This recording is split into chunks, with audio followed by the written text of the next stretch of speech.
Franchi tiratori scelti in azione hanno colpito dai banchi di Sala d'Ercole. Nel mirino la Leggina Speciale che destinava 750.000 euro per il centro storico di Agrigento. Bersaglio colpito e affondato. L'ARS nella seduta di ieri sera ha cancellato dalla finanziaria i fondi previsti per il rifinanziamento della zona più antica della città dei Templi, assieme a quella di Ortigia.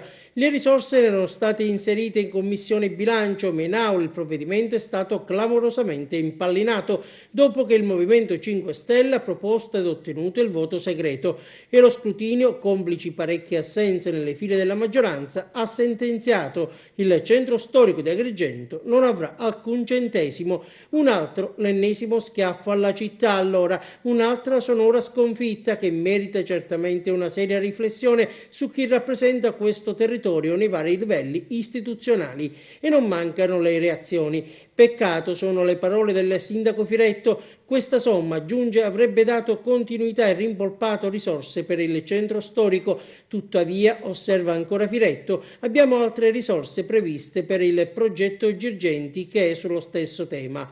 Quanto è venuto in aula e dai responsabili, commenta il deputato regionale di Sicilia Futura Michele Cimino, che poi aggiunge: il voto di Barbari all'arrembaggio ha determinato la bocciatura di un provvedimento serio per lo sviluppo e la sicurezza del territorio. E oggi si registra anche l'intervento dei consiglieri comunali di Forza Italia di Agrigento, Giovanni Civiltà, Pasquale Spataro e William Giacalone, i quali affermano: il voto espresso in aula segreto ha soppresso le residue speranze di riscatto di una zona, il centro storico, che da decenni attende interventi vitali come il consolidamento, il recupero e la riqualificazione. Ancora una volta la deputazione regionale si rivela incapace di rappresentare, sostenere e soprattutto difendere le legittime istanze dei propri territori, tradendo il mandato elettorale e gli interessi delle comunità amministrate, concludono Civiltà, Spataro e Giacalone.